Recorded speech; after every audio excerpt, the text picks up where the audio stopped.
കല്യാണത്തിന് എന്ന് പറഞ്ഞ് വാടക സ്റ്റോറിൽ നിന്നെടുത്ത പാത്രങ്ങൾ ആക്രിക്കടയിൽ വിൽപ്പന നടത്തി. കോഴിക്കോട് താമരശ്ശേരി പരപ്പൻപൊയിലാണ് സംഭവം. മോഷ്ടാവിനായുള്ള തിരച്ചിൽ തുടരുകയാണ്.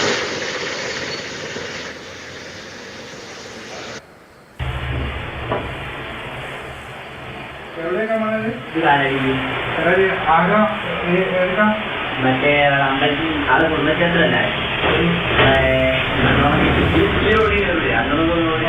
അന്ന് മഴ നടക്കൊണ്ടിരുന്ന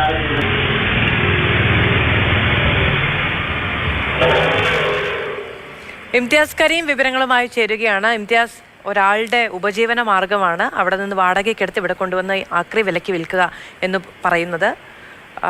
ഇയാളെക്കുറിച്ചുള്ള അന്വേഷണം, അഡ്രസ്സൊക്കെ കൊടുത്തിരിക്കുന്നത് വ്യാജമാണോ?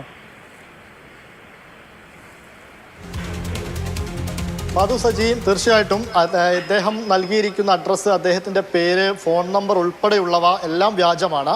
അതായത് കഴിഞ്ഞ ശനിയാഴ്ചയാണ് ഇങ്ങനെയൊരു സംഭവം താമരശ്ശേരിയിൽ നടക്കുന്നത്. താമരശ്ശേരി പരപ്പൻപൊയിലാണ് ഈ സംഭവം. അവിടെ ആക്രിക്കടയിൽ താമരശ്ശേരി ഓക്കെ സൗണ്ട്സ് എന്ന സ്റ്റോറിലെത്തുകയും അവിടെ വെച്ച് കല്യാണത്തിന്, താമരശ്ശേരിക്ക് സമീപമുള്ളൊരു വീട്ടിലേക്ക് കല്യാണത്തിന് ആവശ്യമുണ്ട് എന്ന് പറഞ്ഞാണ് 2 വലിയ ബിരിയാണി ചെമ്പും 2 ഉരുളിയും ആണ് പ്രധാനമായിട്ടും എടുത്തത്. ഇത് രണ്ടും എടുത്ത് അതുമായി ബന്ധപ്പെട്ട പാത്രങ്ങളും മറ്റു ചട്ടുകം തുടങ്ങിയ എല്ലാ കാര്യങ്ങളും എടുത്ത് ഗുഡ്സിൽ കയറ്റി അദ്ദേഹം കൊണ്ടുപോയതാണ് കഴിഞ്ഞ ശനിയാഴ്ച.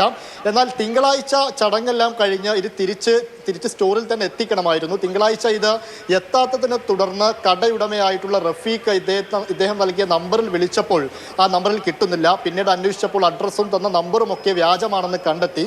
എന്നാൽ അത് കൊണ്ടുപോയ ഗുഡ്സ് ഓട്ടോ ഡ്രൈവർ തുടങ്ങിയ ആളുകളോടൊക്കെ അന്വേഷണം നടത്തി. അങ്ങനെ അന്വേഷണം നടത്തിയപ്പോഴാണ് പൂനൂരിലുള്ള ഒരു ആക്രിക്കടയിൽ ഇത് വിൽപ്പന നടത്തിയിട്ടുണ്ട്, ആക്രിക്കടയിൽ കൊണ്ടുചെന്ന് കൊടുത്തിട്ടുണ്ട് എന്ന കാര്യം മനസ്സിലായത്. എന്തായാലും മോഷ്ടാവിന് വേണ്ടിയിട്ടുള്ള അന്വേഷണം ഇപ്പോൾ പോലീസ് ആരംഭിച്ചിട്ടുണ്ട്. താമരശ്ശേരി പോലീസാണ് കേസ് അന്വേഷിക്കുന്നത്. റഫീഖ് പരാതിയും നൽകിയിട്ടുണ്ട്. സൽമാൻ എന്നായിരുന്നു ഈ മോഷ്ടാവ് ഈ വാടക സ്റ്റോറിൽ എത്തി നൽകിയിരുന്ന പേര്. അതാണ് വ്യാജം വിവരങ്ങൾ നൽകിയത്. കല്യാണത്തിന് വേണ്ടി വാടകയ്ക്കെടുത്ത പാത്രങ്ങൾ പിന്നീട് ആക്രിക്കടയിൽ വിൽക്കുന്ന സംഭവമാണ് ഉണ്ടായത്. എന്തായാലും അന്വേഷണം പുരോഗമിക്കുകയാണ്.